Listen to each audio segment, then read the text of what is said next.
Wagner, o que você achou do Gênio Azul do Will Smith? Cara, sinceramente eu não achei tão ruim assim. Eu vi que virou meme, né? Virou piada, a galera tá zoando, mas eu tava esperando mais ou menos que fosse aquilo mesmo, um Will Smith azul. Afinal de contas, o gênio do desenho original é azul. Eu teria achado bem pior se eles tivessem mudado a cor dele, ou se eles tivessem deixado numa cor normal mesmo, negro, né? Como o Will Smith é. Eu sei que a galera tá zoando bastante o CG também, né? Que tá mal feito, que tá meio esquisito, parece que o corpo dele não tá muito bem encaixado.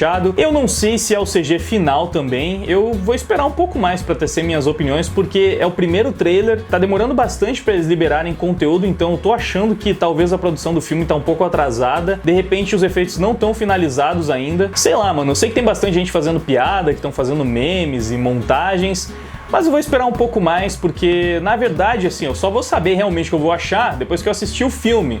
Porque muitas vezes eu já achei o CG meio esquisito nos trailers, mas daí eu fui ver o filme e achei que tava bem legal dentro do filme. E pode ser que aconteça isso de novo. Aladdin é o meu filme preferido da Disney, de todos. É o que eu mais gosto mesmo, mais do que Rei Leão. Então eu tô na expectativa de que faça um bom trabalho, porque até agora todas essas adaptações aí dos filmes das princesas que a Disney fez ficaram muito boas. Foram duas, né? Cinderela e A Bela e a Fera ficaram boas. Eu tô botando fé que Aladdin vai ficar legal também. Eu espero que o gênio fique. Eu confio bastante na Disney, eles são muito competentes, inclusive em CG e efeitos especiais eles estão cada vez melhores. Eu acharia estranho se eles fossem errar a mão justo agora, então é de repente só no trailer que ainda não ficou tão bom, mas sinceramente também achei muita tempestade em copo d'água. Não ficou muito longe do que eu tava esperando, que era um Will Smith azul. Bom dia, Wagner, quando saberemos o que aconteceu no banheiro do Saulo? Vocês nunca vão saber.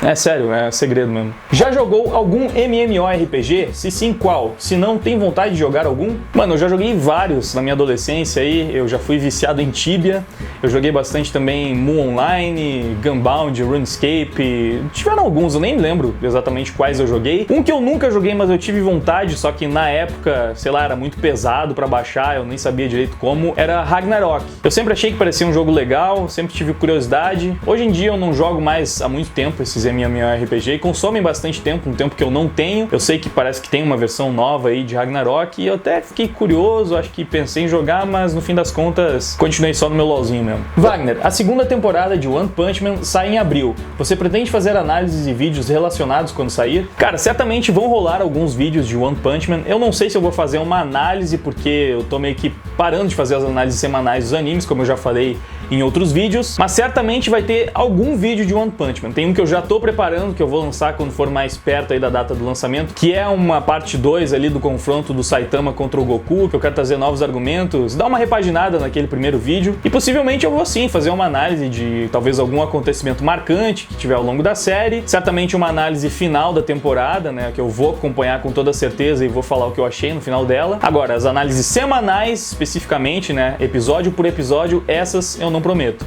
Mas vai ter vídeo de One Punch Man, pode ter certeza. Wagner, o Gohan pode alcançar o Super Saiyajin Blue? Pode. O que aconteceria caso alguém troque de nome no cartório antes de alguém escrever o nome no Death Note? Ou nunca receber um nome e alguém com olhos de Shinigami olhar pra ele? Esse conceito de nome nunca ficou muito claro em Death Note, porque realmente existem algumas brechas que a gente poderia se questionar.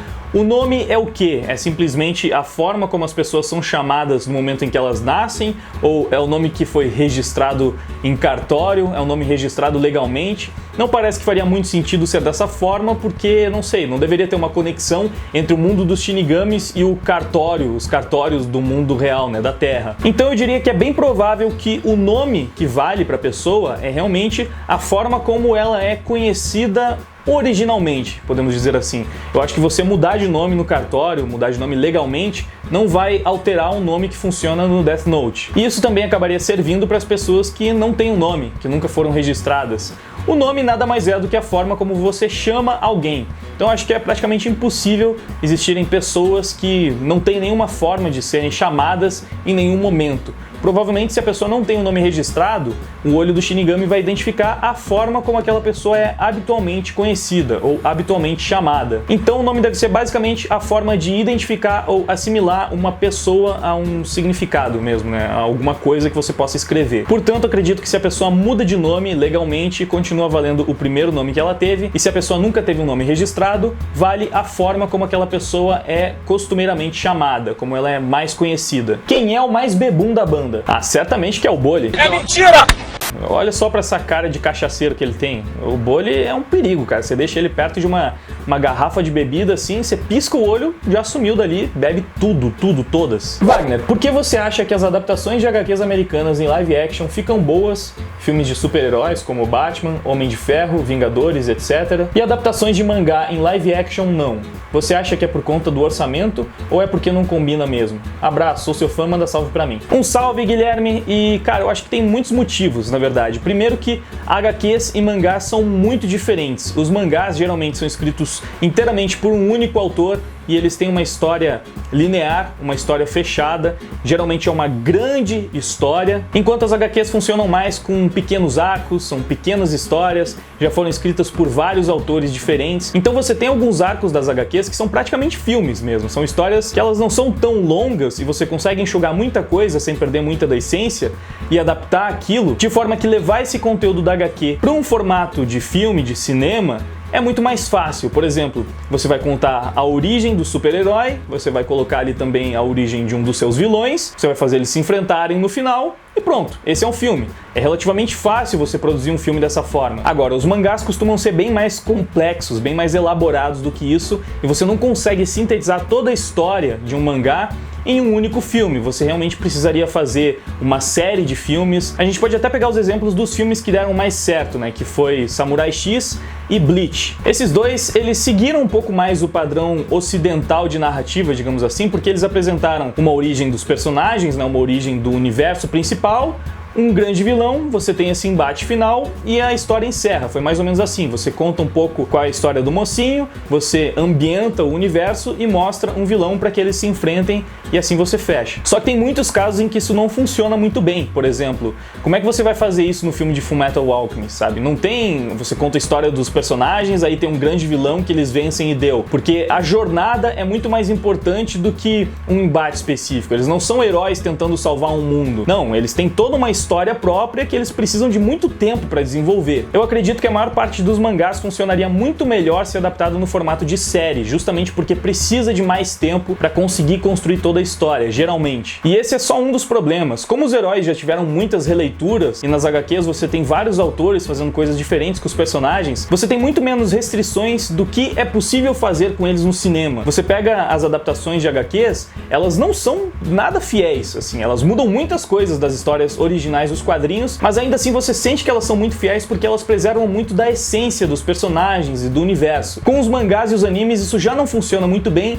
porque você modificar alguma coisa em cima daquilo pode arruinar a série inteira. Quando a gente vê essas adaptações que mudam muita coisa, elas costumam ser um desastre, como foi Dragon Ball Evolution e Death Note. Então já dá pra ver que não funciona tão bem essa coisa de pegar mais ou menos a ideia dos personagens, a essência deles e adaptar mais ou menos em cima daquilo, criando uma coisa nova. Geralmente não fica tão legal. Funciona muito melhor quando é uma adaptação mais fiel, porque geralmente o forte do mangá é a trama como um todo, não é uma batalha específica, um personagem específica, é todo o desenvolvimento da história, e qualquer coisa que você muda ali, você pode perder muita coisa e perder o que é realmente relevante dentro da obra. Então eu diria que é muito mais difícil, muito mais complicado adaptar um anime, um mangá, e é por isso que geralmente não sai tão bom quanto as adaptações de HQs, sem contar que as HQs foram criadas no Ocidente, mais especificamente nos Estados Unidos, que é onde os filmes são produzidos também, ou seja, não precisa também adaptar a ambientação do universo. Não, é uma história que ela foi criada